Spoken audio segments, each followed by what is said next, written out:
शेतकरी बांधवांनो, राज्यातील शेतकऱ्यांसाठी आज एक मोठी आनंदाची बातमी घेऊन आलो आहोत. नुकतीच शेतकऱ्यांच्या खात्यांमध्ये पीएम किसान योजनेचे 2,000 रुपये जमा झाले आहेत. आणि आता सगळ्यांच्या मनात एकच प्रश्न आहे की नमो शेतकरी योजनेचा पुढचा हप्ता नेमका कधी मिळणार आहे.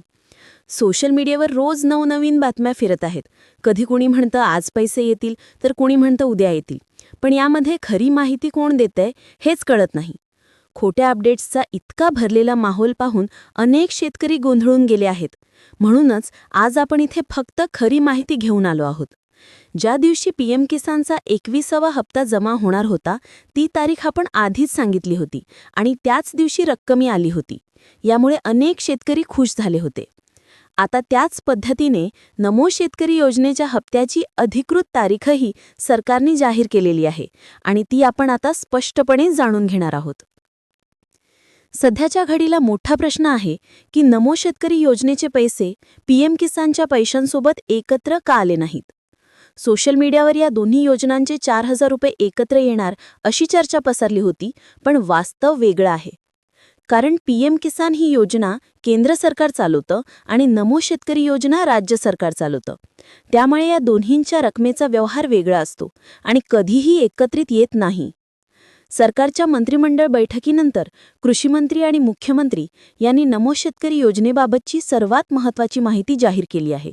यात कोणत्या शेतकऱ्यांना 8वा हप्ता मिळणार आहे आणि कोणते शेतकरी अपात्र होतील याबद्दल स्पष्ट सूचना देण्यात आल्या आहेत. आता सर्वात महत्त्वाचा मुद्दा म्हणजे खोटी माहिती पसरवण्याच्या प्रकाराला पूर्णविराम देण्यासाठी सरकारकडून सातत्याने अधिकृत सूचना दिल्या जात आहेत. कारण सध्या सगळीकडे एकच चर्चा आहे की नमोचा 8वा हप्ता कधी येणार. या प्रश्नाचं बरोबर उत्तर अनेकांना अजूनही मिळालेलं नव्हतं. सरकारने आज स्पष्टपणे सांगितलं आहे की पीएम किसानचा हप्ता मिळाल्यानंतर नमो शेतकरी योजनेचा हप्ता ठराविक वेळानंतरच येतो. दोन्ही योजना 4 महिन्यांच्या अंतराने रक्कम वितरित करतात. मागील नमो हप्ता कधी जमा झाला यावरून पुढील तारखेची गणना होते.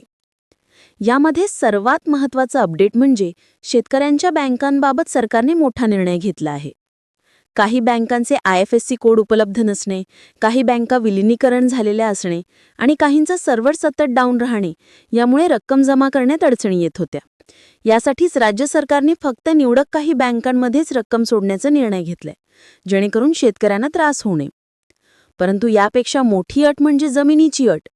जर शेतकऱ्यांच्या नावावर जास्त प्रमाणात शेती असेल तर नमो शेतकरी योजनेचा हप्ता मिळणार नाही. कारण ही योजना गोरगरीब आणि लहान शेतकऱ्यांसाठी राखीव आहे. त्यामुळे मोठे जमीनधारक शेतकरी अपात्र ठरणार आहेत.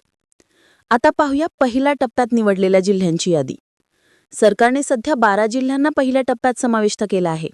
यात यवतमाळ, वर्धा, अकोला, बुलढाणा, अमरावती, वाशिम, लातूर, हिंगोली, परभणी, धाराशिव, बीड, नांदेड, जालना आणि छत्रपती संभाजीनगर या जिल्ह्यांचा समावेश आहे. या भागातील शेतकऱ्यांना नमो शेतकरी योजनेचा 8वा हप्ता सर्वप्रथम मिळणार आहे. यामागचं कारण म्हणजे हे जिल्हे कायम शेतकरी प्रधान मानले जातात आणि या ठिकाणी आर्थिक मदतीची गरज मोठ्या प्रमाणात असते. म्हणूनच पहिला टप्पा इथून सुरू होणार आहे.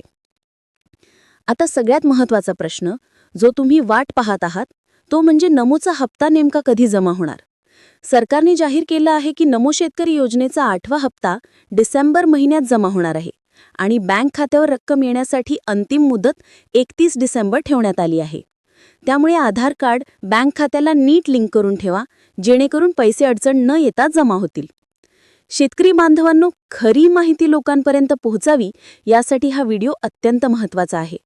खोट्या बातम्यांनी दिशाभूल होऊ नका आणि फक्त अधिकृत अपडेट्सवरच विश्वास ठेवा.